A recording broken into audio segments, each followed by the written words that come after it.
Pro Money Geeks? I am back. It is towards the end of 2020. I definitely apologize for the long hiatus, but I do want to get right into it with the grants.gov website. And this is for all of my aspiring business owners, small businesses, even personal grants that's available through this grants.gov website. I've had a chance to navigate it for a moment, just to start off where we are. If you look, this is the home page of the actual grant website. Then we can search, well, we can learn grants here. Start from Grant 101, grant eligibility, grant making agencies. If you want to know of any of these things, grant programs, grant reporting, grant policies, terminology, systems, grant careers, and grant fraud. This is the tab that you will use. If you want to search any specific grants, then of course go here. The applicants, this is where you want to come to get the know-all, the information that applies to you, how to apply for grants, track your applications that you do submit, your application resource or the applicant resource. This is your overview, the applicant eligibility. This is a big one because it'll let you know if you're eligible or how to know if you're eligible to apply. Organization, registration, applicant registrations, trainings, frequently asked questions here, Adobe software compatibility, things like that. If you wanted to know anything about the sources in which the funds are coming, the grantor resources, then of course you can come here too.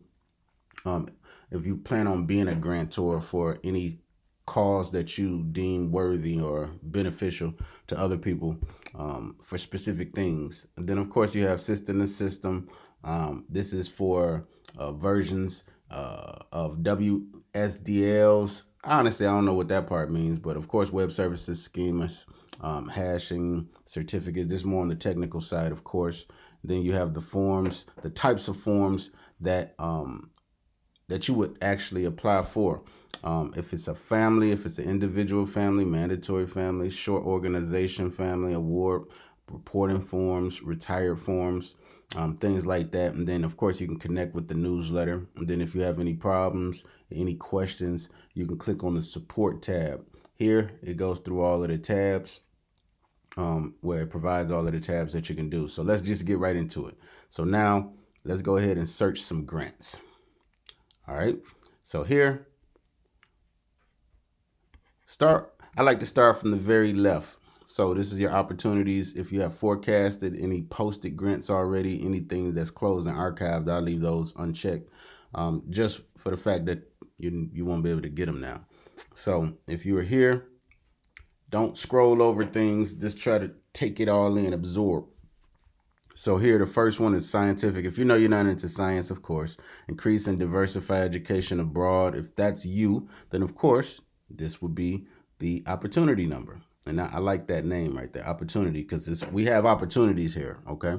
So do not think that you're not eligible or you're ineligible. Take your time. These are here. It's free money. So many funding sources. See, and then here, the next column or the next category, funding instrument type. All funding instruments, okay? So everything from cooperative agreement, grants, other procurement, contracts, everything is right there, okay? Small grant program, U.S. Embassy, that doesn't apply to me. Say if you wanted to just click off of all grants or just click grants only, then you see you still have 1,730 matches that's just specifically grant only, and then of course you can get even more fine-tuned and go down further, for city or counties, county governments, for-profits, and other small businesses. It's 912 of those. So if you wanted to check that, school districts, individuals, that's what I was referring to earlier. It doesn't have to be a business. It can be for individuals, Let's check it out. Private institutions and higher education, public and state controlled institutions, small businesses. Look at that, 984. Unrestricted, open to any type of entity above. Look at that. This is good. That's 172 of those alone, and if you have any categories here that applies to you, from business and commerce, agriculture, arts, community development, consumer protection, disaster, prevention and relief, employment, anything, any of these categories, which is awesome. It's so many of them, but let me just read through them just in case you want to hear it. Consumer protection, disaster prevention and relief, education, employment, labor and training, energy, environment, food and nutrition, health, housing, humanities, income security and social services, information and statistics, law, justice and legal services, natural resources, opportunity zone benefits. That's for a lot of minorities, and then regional development, science and technology, and other research and development. So if this is you, any of these categories, and then of course transportation, you have the Ubers, you have the Lyfts, you have many functions that's operating out of the transportation sector now. And then of course you have the agencies. If any of these agencies apply to you, then of course you can click those. I tend to just click or leave all agencies click there. And if you had any, like, let's just click on one, something that you think that you may want to do. Let's see. Let's check it. Campus suicide prevention. So this is for the young folks, the ones who are in college or even the older ones, but this shows you right here what type of, it's from the Department of Health and Human Services, substance abuse. We have a lot of that going on at this time of pandemic. And then you can see the time it was posted, the time it's actually closing, and then when it becomes archived. The estimate total program funding is $2.450 and $504. So, and then the ceiling is that same amount. That same amount is in a ward floor. That means that's the total amount that they're going to be giving out, which is awesome. And then you can just check it over, see what applies to you. The eligibility, it lets you know what's eligible or who's eligible to apply for this. And like I was saying before, eligibility for the GLS Campus Suicide Prevention Grant Program is statutorily limited to institutions of higher education. Public and private colleges and universities may apply, including state universities, private four-year colleges and universities, including those religious affiliations, community colleges, and minority serving institutions. So this one seems like it's more towards the institution sector, which is fine, but you still can apply if that applies to you, So if not, we just go back. We're going to search some more grants, and then let's get it even a little bit more fine-tuned. Let's see. None of those. Let's see, business and commerce. Let's see. And these look like they are renewable energy and energy sufficient improvement programs.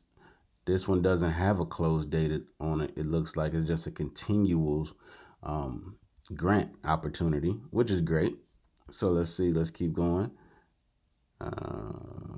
Employment. Bam, bam. We have so many. Let me go to the one that is for just small businesses. How about or individuals? Let's look at that.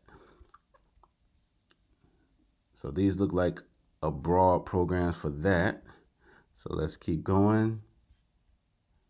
Independent schools, no. Grants. Let's see. Small businesses. Let's see what this is. Community Connect grant program. Let's see what this one is. It's loading the details. Here we go. So this one is $100,000. The least that they're going to give out. The most is $3 million. It looked like it was open September 24th of 2020. It doesn't end. It doesn't close until December 23rd of this year, it looks like. So the eligibility, independent school districts, private institutions of higher education, state governments, if you're Native American tribal government, federally recognized, of course, nonprofits that do not have a 501c3 status with the IRS other than institutions of higher education, city or township governments, Native American tribal organizations, for-profit organizations other than small businesses. So that's a big one for this one. That would let you know if you apply or not.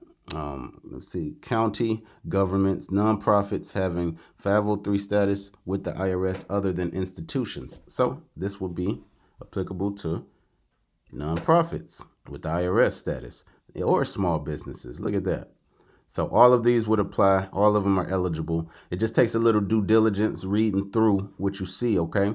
And then take your time. It's awesome resource. You know, I can go on and on about this, but just go ahead and check Grants 101, check the eligibility, and you can filter exactly what's applicable to you, all right? So that's the important part. This is grants.gov, okay? Ladies and gentlemen, just make sure that you are tuned in and using these resources in this time of need that we are in currently, okay? Because a lot of us are sleeping on the resources with the ready funds, the ready-made funds available for anybody who's applying. Only certain people are applying because they're in the know. You want to be in the know in order to get what's yours or get a part of the pie, okay? You don't have to just depend on unemployment or depend on just the SBA for grants. Obviously, that's passed, but you can get loans. It's outside sources that offer loans to small businesses and brand new small businesses where you don't have to meet the criteria of having to had started before January of 2020. That's the important, okay? So go ahead and look at this grant.gov site. Trust me on this. I've used it. I've got awarded. Now I am sharing information with anybody else who may be interested in obtaining grants or services that's available to us for free. Okay. So I do thank you for tuning in. This is a Pro Money Geeks announcement. Thank you guys. You have a great day. Okay.